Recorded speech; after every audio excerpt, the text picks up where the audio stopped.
If you've tried to use the animal population scanner for Hunter Call of the Wild but had a few problems, then this video is for you. G'day, welcome to the channel and welcome to today's video.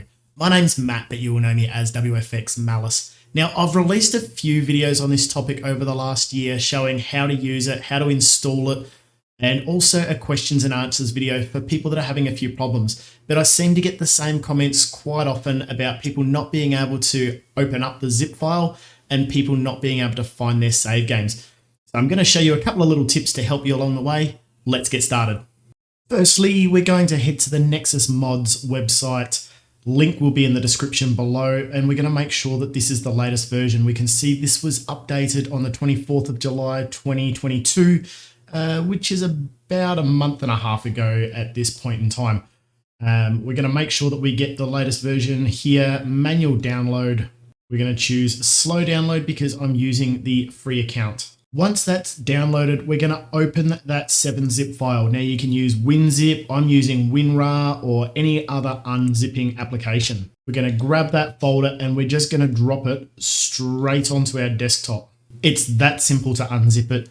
If you've opened the file and it opens up as a text file with a whole bunch of random text, that's because you haven't got 7-zip or WinZip or WinRAR or WinArch installed. You need to go and install them. It needs to open up so you can see the folders inside. We open up the animal population scanner, double click on it. It's already found my save game, which is in my user documents Avalanche Studio folder. Now, depending on which platform you've used to install the game is going to depend on where it has saved your save game files. So perhaps maybe doing a search for Avalanche on your C drive might help you find it. Now, someone did recently make a comment to say that they couldn't find their save game folder. All they could see was in quick access. Now, that means that you have found the folder recently, because quick access is just a shortcut to folders that have been opened recently. Don't move the folder from quick access to where you think it should be, because what that's actually going to do is it's going to take it out of its actual folder somewhere within one of your hard drives and put it somewhere else. When you load into the game, yes, it will recreate your save game folder because it's going to think the folder is missing. It's not going to try and find it elsewhere. The game will just recreate that data.